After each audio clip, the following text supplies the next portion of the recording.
¿Cómo vivir 24 horas al día? Por Arnold Bennett. Capítulo 9. Interés por las artes. Muchas personas se entregan a un ocio nocturno regular e ininterrumpido porque creen que no hay otra alternativa que el estudio de la literatura, y resulta que no tienen afición por ella. Esto es un grave error. Por supuesto, es imposible, o al menos muy difícil, estudiar correctamente cualquier cosa sin la ayuda de libros impresos. Pero si deseas comprender las complejidades del bridge o de la navegación, tu falta de interés por la literatura no te impedirá leer los mejores libros sobre estos deportes. Por lo tanto, debemos distinguir entre literatura y libros que tratan temas no literarios. Hablaré de literatura más adelante. Permítanme ahora señalar a quienes jamás hayan leído a Meredith, y que sean capaces de permanecer impasibles ante una discusión sobre si el señor Stephen Phillips es o no un verdadero poeta, que están en todo su derecho. No es un delito no amar la literatura. No es señal de imbecilidad. Los gurús de la literatura condenarán a muerte al desafortunado individuo que no comprenda, por ejemplo, la influencia de Wordsworth en Tennyson. Pero eso es pura insolencia. ¿Dónde estarían, me pregunto, si se les pidiera que explicaran las influencias que dieron forma a la Sinfonía Patética de Tchaikovsky? Existen vastos campos de conocimiento, más allá de la literatura, que pueden brindar resultados magníficos a quienes los cultivan. Por ejemplo, ya que acabo de mencionar la pieza musical de mayor prestigio en Inglaterra hoy en día, recuerdo que los conciertos Promenade comienzan en agosto. Asistes a ellos, fumas tu puro o cigarrillo, y lamento decir que enciendes tus cerillas durante los compases suaves de la obertura de Lohengrin, y disfrutas de la música. Pero dices que no sabes tocar el piano, el violín ni el banjo, que no sabes nada de música. ¿Qué importancia tiene eso? Que tienes un gusto genuino por la música queda demostrado por el hecho de que, para llenar su sala contigo y tus compañeros, el director se ve obligado a ofrecer programas de los que la mala música está prácticamente excluida, un cambio respecto a los viejos tiempos de Covent Garden.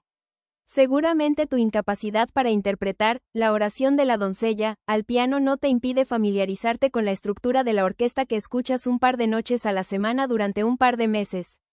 Tal como están las cosas, probablemente piensas en la orquesta como una masa heterogénea de instrumentos que produce una mezcla de sonido agradable y confusa. No prestas atención a los detalles porque nunca has entrenado tu oído para ello. Si te pidieran que nombraras los instrumentos que interpretan el gran tema del comienzo de la sinfonía en do menor, no sabrías decirlos ni por asomo. Sin embargo, admiras la sinfonía en do menor. Te ha emocionado, te volverá a emocionar. Incluso has hablado de ella, con entusiasmo, con esa señora, ya sabes a quién me refiero. Y lo único que puedes afirmar con seguridad sobre la sinfonía en do menor es que la compuso Beethoven y que es una magnífica obra. Ahora bien, si usted ha leído, por ejemplo, Cómo escuchar música, del señor Krehbiel, que puede conseguir en cualquier librería por menos del precio de un puesto en la Alhambra, y que contiene fotografías de todos los instrumentos de la orquesta y planos de su disposición, asistiría a un concierto itinerante con un interés sorprendentemente intensificado. En lugar de una masa confusa, la orquesta se le presentaría como lo que es, un organismo maravillosamente equilibrado cuyos diversos grupos de miembros tienen cada uno una función diferente e indispensable. Observaría los instrumentos y escucharía sus respectivos sonidos. Conocería el abismo que separa una trompa francesa de un corno inglés, y comprendería por qué un intérprete de contramaestre cobra más que un violinista, aunque el violín sea el instrumento más difícil. Viviría en un concierto itinerante, mientras que antes simplemente existía allí en un estado de letargo beatífico, como un bebé que contempla un objeto brillante. Se podrían sentar las bases de un conocimiento genuino y sistemático de la música. Podrías especializar tus investigaciones en una forma musical concreta, como la sinfonía, o en las obras de un compositor en particular. Al cabo de un año de 48 semanas, con 3 breves veladas cada una, combinadas con el estudio de programas y la asistencia a conciertos seleccionados según tus crecientes conocimientos, sabrías algo de música, aunque seguirías tan lejos como siempre de tocar The Maiden's Prayer al piano. Pero odio la música, dices. Mi querido señor, lo respeto. Lo que se aplica a la música se aplica a las demás artes. Podría mencionar cómo observar cuadros del señor Clermont Wheat o cómo juzgar la arquitectura, del señor Russell Sturgis como puntos de partida, solo puntos de partida, de un conocimiento sistemático y revitalizador en otras artes, cuyos materiales de estudio abundan en Londres. Odio todas las artes, dices. Mi querido señor, cada vez le respeto más. A continuación, me ocuparé de su caso antes de abordar la literatura. Incógnita. Nada en la vida es monotonía. El arte es algo grandioso. Pero no es lo más grandioso. La percepción más importante de todas es la percepción continua de causa y efecto. En otras palabras, la percepción del desarrollo continuo del universo. Es decir, la percepción del curso de la evolución. Cuando uno ha interiorizado profundamente la verdad fundamental de que nada sucede sin una causa, no solo desarrolla una mente abierta, sino también un corazón generoso. Es duro que te roben el reloj, pero uno reflexiona que el ladrón se convirtió en ladrón por causas hereditarias y ambientales tan interesantes como científicamente comprensibles, y uno compra otro reloj, si no con alegría, al menos con una filosofía que hace imposible la amargura.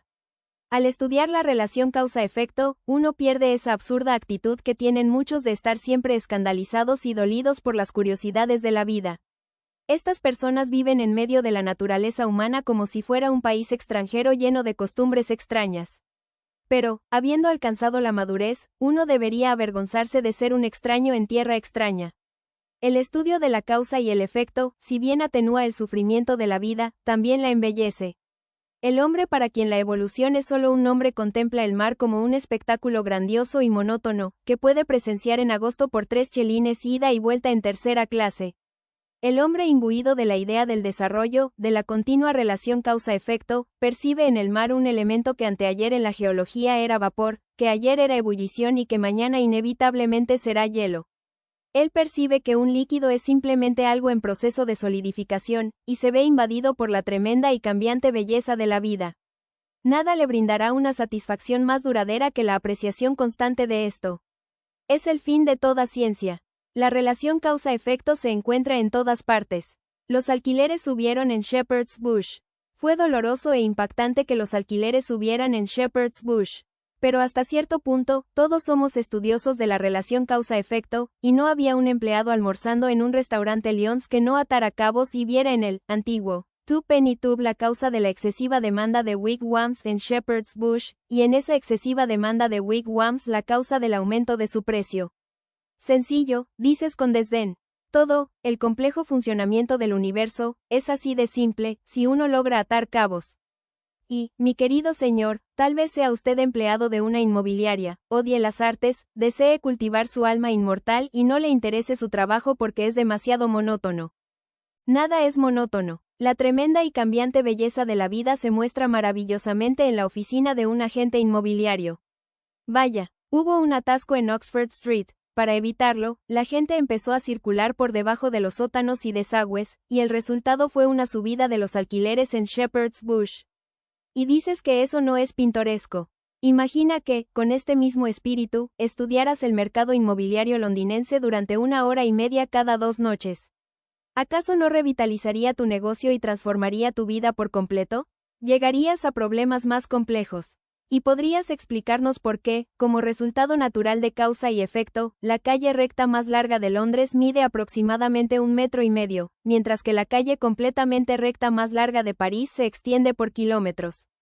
Creo que admitirás que, al elegir a un empleado de una inmobiliaria, no he seleccionado un ejemplo que favorezca especialmente mis teorías. Eres empleado de banco y no has leído esa apasionante novela, disfrazada de estudio científico, Lombard Street, de Walter Bagehot. Ah, mi querido señor, si hubieras empezado con ella y la hubieras leído durante 90 minutos cada 2 noches, qué fascinante te resultaría tu trabajo y con qué claridad comprenderías la naturaleza humana. Estás confinado en la ciudad, pero te encantan las excursiones al campo y la observación de la vida silvestre, sin duda, una distracción que te llena de alegría. ¿Por qué no sales de casa, en pantuflas, hasta la farola de gas más cercana por la noche con una red para mariposas, y observas la vida silvestre de polillas comunes y raras que revolotean a su alrededor, y luego organizas el conocimiento así obtenido y construyes sobre él una estructura, y finalmente llegas a saber algo sobre algo? No es necesario ser un apasionado de las artes ni de la literatura para vivir plenamente.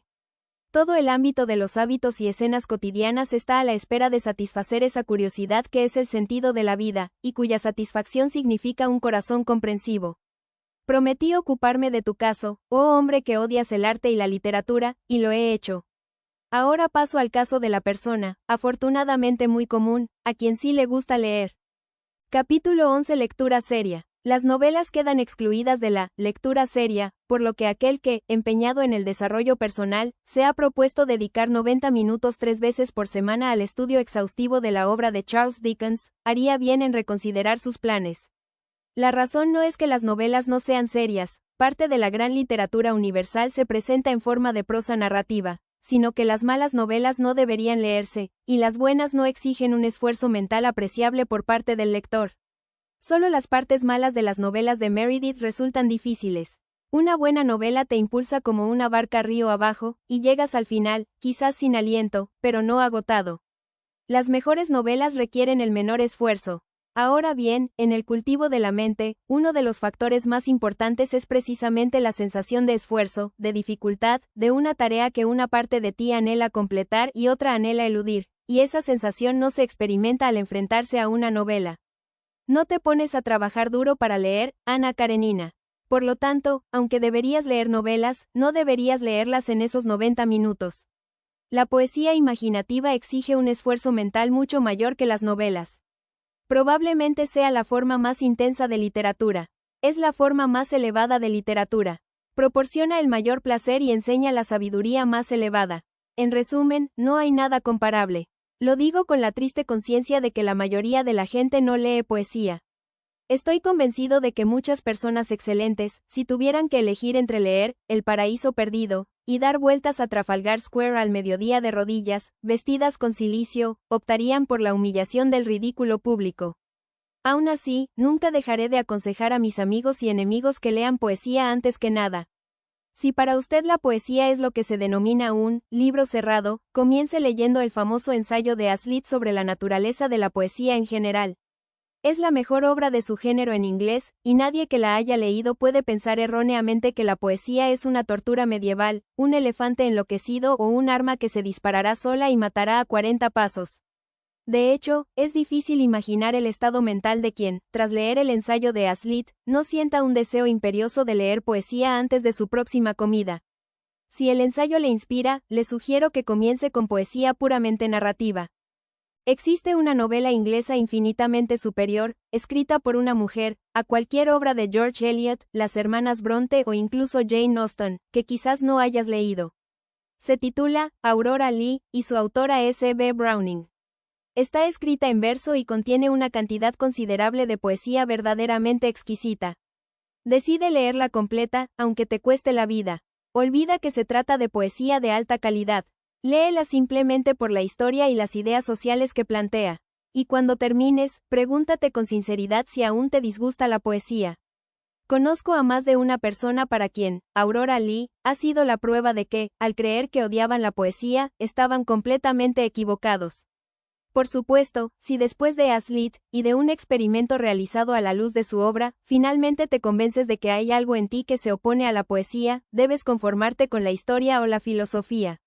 Lo lamentaré, aunque no de forma inconsolable. Decadencia y caída, no se compara con El paraíso perdido, pero es una obra sumamente bella, y Primeros principios, de Herbert Spencer simplemente se burla de las pretensiones de la poesía y se niega a ser aceptada como otra cosa que el producto más majestuoso de la mente humana. No sugiero que ninguna de estas obras sea adecuada para un principiante en el ámbito intelectual. Pero no veo razón alguna por la que un hombre de inteligencia promedio no pueda, después de un año de lectura continua, abordar las obras maestras supremas de la historia o la filosofía. La gran ventaja de las obras maestras es su asombrosa lucidez. No sugiero comenzar con ningún trabajo en particular. Intentarlo sería inútil en el espacio que me corresponde. Pero tengo dos sugerencias generales de cierta importancia. La primera es definir la dirección y el alcance de sus esfuerzos. Elija un período limitado, un tema específico o un solo autor. Dígase, quiero aprender algo sobre la Revolución Francesa, el auge del ferrocarril o la obra de John Keats. Y durante un período determinado, que deberá fijarse de antemano, limítese a su elección. Hay mucho placer en ser un especialista. La segunda sugerencia es pensar además de leer. Conozco gente que lee sin parar, y para lo poco que les sirve, bien podrían dejar de comer. Se aficionan a la lectura como los hombres de bien se aficionan a la bebida. Devoran los vastos mundos literarios en coche, con el único objetivo de moverse. Te dirán cuántos libros han leído en un año. A menos que dediques al menos 45 minutos a una reflexión minuciosa y agotadora. Al principio resulta terriblemente aburrido. Sobre lo que lees, los 90 minutos de tu noche se desperdician en gran medida. Esto significa que tu ritmo de lectura será lento.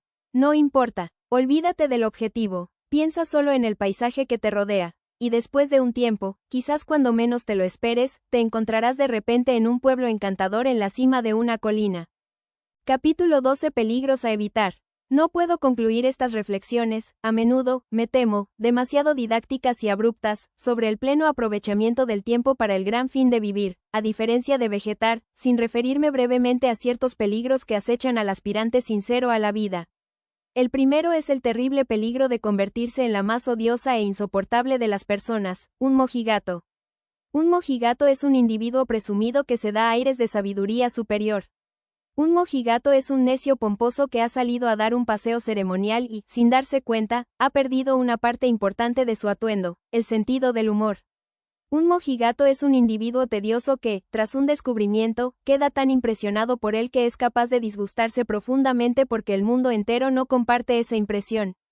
Convertirse inconscientemente en mojigato es algo fácil y fatal.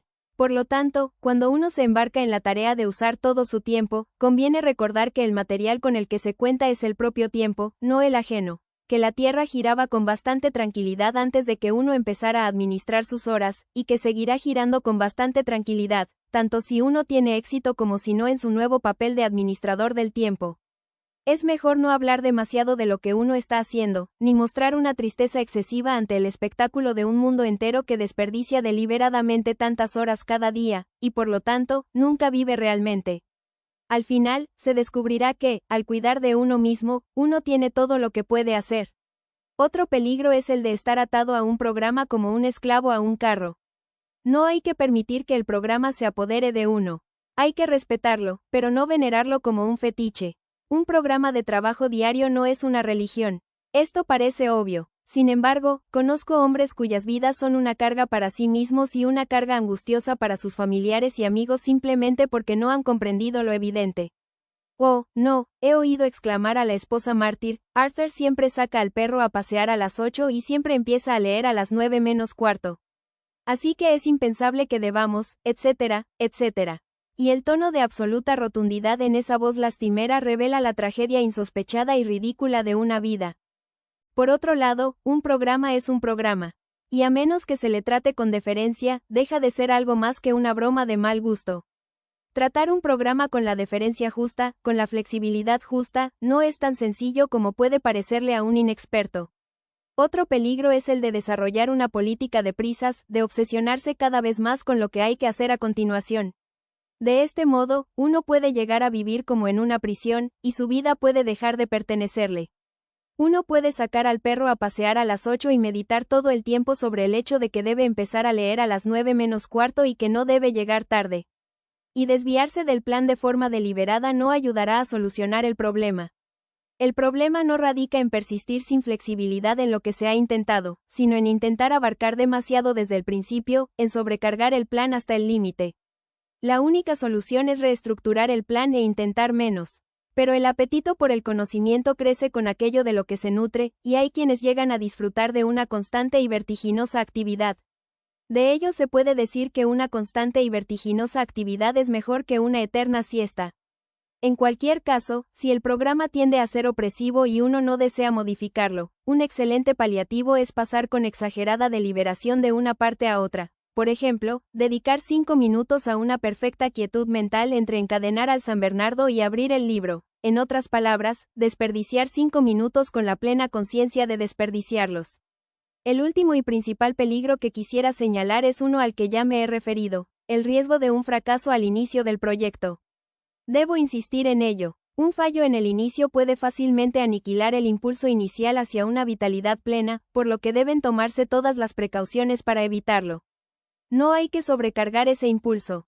Que el ritmo de la primera vuelta sea incluso absurdamente lento, pero que sea lo más regular posible.